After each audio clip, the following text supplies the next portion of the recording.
तो नीतीश पर मोदी क्या क्या ये हमला सही है? हमारे साथ जुड़ रहे हैं जय नारायण व्यास जी बीजेपी से, उनके सामने जेडीयू से केसी त्यागी साहब। लेकिन व्यास साहब, सवाल आपसे है, नीतीश कुमार पर यह हमला किस तरह से सही है जब नरेंद्र मोदी खुद तो रैली करते रहे धमाकों के बाद भी?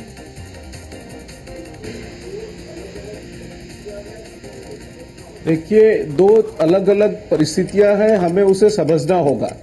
धमाके होने के बाद अगर रैली रोक दी गई होती तो शक्यता थी वो जो आक्रोश था वो आक्रोश कहीं न कहीं और रूप ले लेता। और मैं समझता हूं कि इससे धमाकों से भी जितनी नुकसान हुई, जो हादसे हुए, जो मौत हुई, उससे भी ज्यादा कहीं न कहीं ये प्रकोप बाहर आने से और नुकसान होने का भय बना रहा था। तो मैं समझता हूं कि मोदी जी ने जो शांत और स्वस्थ चित्त से ये सब चीजों के बावजूद भी न सिर्फ वो रैली चालू रखी, अंत में इन्होंने जो बात कही वो अहमियत रखती है कि सब यहाँ से शांत होकर घर जाएंगे, स्वस्थता से। नहीं, लेकिन नीतीश कुमार के तो पार्टी का चिंतन शिविर था, उन्होंने भी कैंसिल किया। वो 28 को नहीं गए, वो 29 को गए।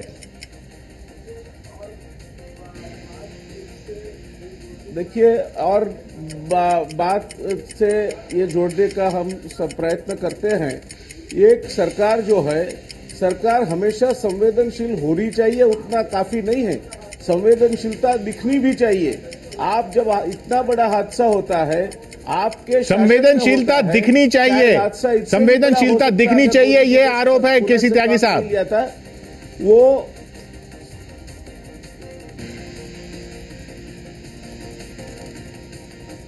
मुझको कहना है?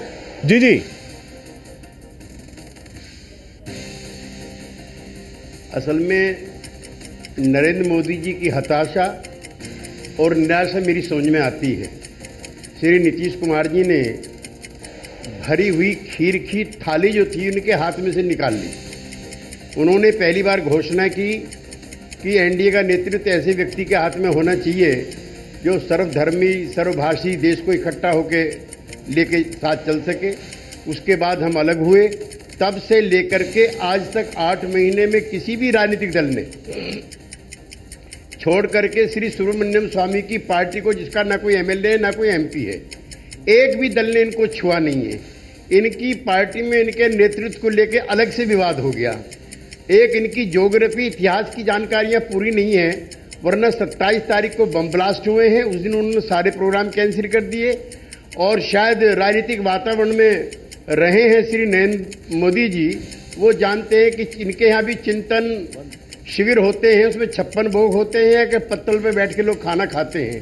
तो इनकी निराशा इसलिए भी है कि नीतीश कुमार इनके और जनता दल रास्ते का रोड़ा बन गया। पिछले हमारे सम्मेलन आप में कह रहे हैं हताशा है? नहीं, उनका सवाल है कि क्या वो उनको संवेदनशीलता दिखाते हुए चिंतन शिविर में नहीं जाना चाहिए था? नहीं, चिंतन शिविर में वो नहीं गए। 27 का प्रोग्राम कैंसिल था, 28 का प्रोग्राम कैंसिल था, 29 तारीख को वो समापन भाषण देने के लिए गए हैं। वो सिर्फ समापन भाषण देने के लिए गए 29 तारीख को जय नारायण व्यास जी। 27-28 का प्रोग्राम कैंसिल किया उन्होंने। देखिए किशोर जी, समापन भाषण देने के लिए गए या राजनीति करने के लिए गए, वो तो आप उनका भाषण अगर सुनते तो आपको पता चल जाता कि किसके लिए उनको वहां जाना था। वो बातों में हम नहीं आए त्यागी जी, वो अच्छा है। मगर आप जब अपने राज्य में, चाहे बीजेपी की रैली हो, चाहे बीजेपी की रैली हो या किसी और पार्टी की हो, जब इतना हादसा होता है तो आप क्यों ना वो जो हताहत हुए उनके आंसू पहुंचने के लिए का आपके पास समय नहीं है? आप ऑफिस में बैठे बैठे इसके ये हादसे का क्या हुआ, क्या हालात जानेंगे? मुख्यमंत्री इस समय ऑफिस में बैठे रहेंगे और सब मंत्रीगण ऑफिस में बैठे रहेंगे और ऑफिस में बैठ के आप एक बाबू की तरह इस पूरे मामले को जवाब देना चाह रहे हैं। जी त्यागी जी, मैं समझता हूं कि कहीं न कहीं प्रजा का जो प्रतिनिधि है उसकी संवेदनशीलता दिखनी चाहिए। व्यास जी, आपकी संवेदनशीलता हम देख चुके हैं। Ex member of parliament Jafri साहब, जिसका कत्ल आपके इरादों ने कराया, श्री नरेंद्र मोदी उसके घर नहीं गए। 1200 विधवाएं और बच्चे और फंड्स इंतजार कर रहे हैं कि श्री नरेंद्र मोदी हमारे यहाँ आएंगे, उनके यहाँ नहीं गए। उनके 2 अंगरक्षक मरे हैं 27 तारीख को, उनके घर अभी तक नहीं गए आगरा में। 30 लोग जो है अक्षरधाम के हमले में मरे, जो आतंकवादी हमला हुआ था, उसमें श्री नरेंद्र मोदी जी किसी के घर नहीं गए। 26/11 का तमाशा देखने के लिए मुंबई गए थे और एक भी मृतक के, एक भी आदमी के घर पे नहीं गए। और आप मृतकों की शव यात्राएं निकाल रहे थे, कलश यात्राएं निकाल रहे थे। दिक्कत क्या है कि जब तक बिहार के अंदर कोई गोधरा या मुजफ्फरनगर नहीं होगा तब तक आपको शांति नहीं मिलेगी। और हम ये गोधरा मुजफ्फरनगर जो है वो बिहार के अंदर नहीं होने देंगे। इसलिए ये हताशा है और यही उनकी निराशा। त्यागी जी, जांच चल रही है एनआईए की। त्यागी उसने जी, त्यागी जी, अब आप भी सुन ले। आप जो बात कह रहे हैं वो उसके लिए आपको अगर इतना ही दर्द था, आप उतने ही उससे आहत थे, तो उस समय आप हमारे साथ जुड़े हुए थे। आपके मुंह में एक हरफ नहीं था।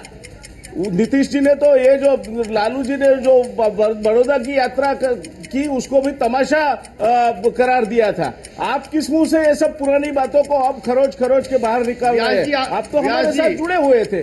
आपने उस समय एक हरफ नहीं कहा, आपने कुछ नहीं कहा, आपने कभी एक बात पे भी आपने कोई आपत्ति नहीं जताई। आज आप कह रहे हैं सब बातें।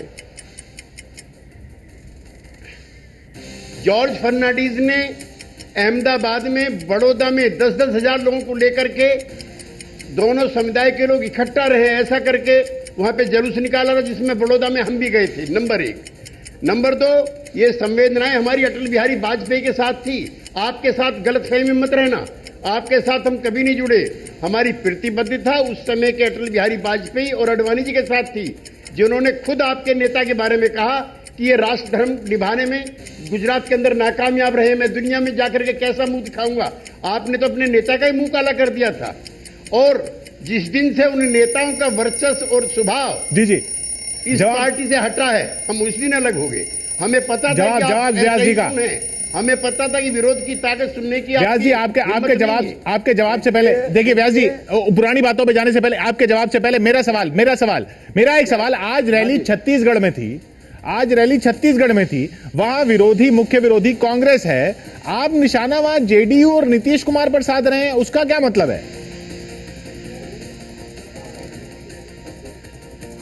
देखिए, ये जब आप कहीं भी रैली करते हैं, आज चुनाव 5 राज्यों में है, पूरी बातें हर जगह जा रही है। ये सिर्फ आपने जो बात इस चर्चा के लिए चुनी है वो इसका एक अंश है। बाकी कांग्रेस के लिए भी मोदी जी ने कई बातें कही है और एक तरह से तीखी प्रक्रिया भी जताई है। ऐसा नहीं है कांग्रेस को उन्होंने बख्शा है, मगर अभी जो चर्चा का मुद्दा बना हुआ है वो इसी बात को लेके हम चर्चा कर रहे हैं। इसीलिए ऐसा लग रहा है कि उन्होंने छत्तीसगढ़ में जाके सिर्फ नहीं, लेकिन वो जिक्र वहां करने की जरूरत नहीं थी ना। ये है कि उन्होंने कुल मोटे तौर पे कुछ बातें की है। जिक्र इसलिए जरूरी थी कि रमन सिंह जी ने जब इस तरह का नक्सली हादसा हुआ क्या किया था, और उस संवेदना के साथ ये संवेदनाहीनता और ये संवेदना से शायद मुकरना किस तरह जुड़ता है, ये मैं समझता हूं कि एक परिप्रेक्ष्य में रख के उन्होंने बात की है। उसमें क्या तकलीफ है? जी, हम एक मिनट एक्स्ट्रा टाइम ले रहे हैं, इसलिए त्यागी जी मैं फिर आपके पास आ रहा हूं। आप कहना चाह रहे हैं इस पर कुछ? और त्यागी जी को ये बातें याद आई, काफी देर से याद आई। अगर वो जब तक हमारे साथ थे तब तक एक भी वो बात बोली आपने। त्यागी जी, जवाब आपका। अभी वो सब बातें वो निकाल रहे हैं, कहीं पिटारा खोला है इन्होंने।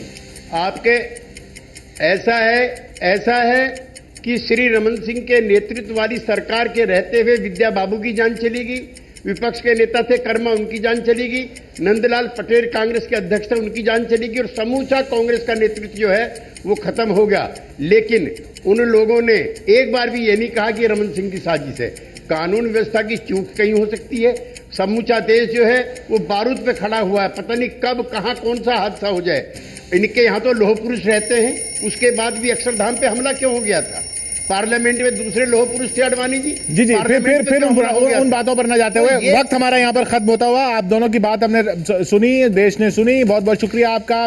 जयनारायण व्यास जी और केसी त्यागी साहब हमारे साथ थे। सवाल ये कि एक तो रैली छत्तीसगढ़ में थी, हमला नीतीश कुमार पर। जयनारायण व्यास जी का कहना कि वो वहां पर रमन सिंह की बात कर रहे थे, इसलिए वो जिक्र आया, लेकिन मुख्य हमला कांग्रेस पर ही था, वो भी मान ली जाए। लेकिन ये भी हकीकत है कि नीतीश कुमार ने प्रोग्राम उस दिन कैंसिल किए, 27 को कैंसिल किया, 28 को कैंसिल किया, 29 को वो गए और नरेंद्र मोदी अपनी रैली करते रहे। तो ये विवाद वहां पर उठाना छत्तीसगढ़ में समझ में नहीं आया।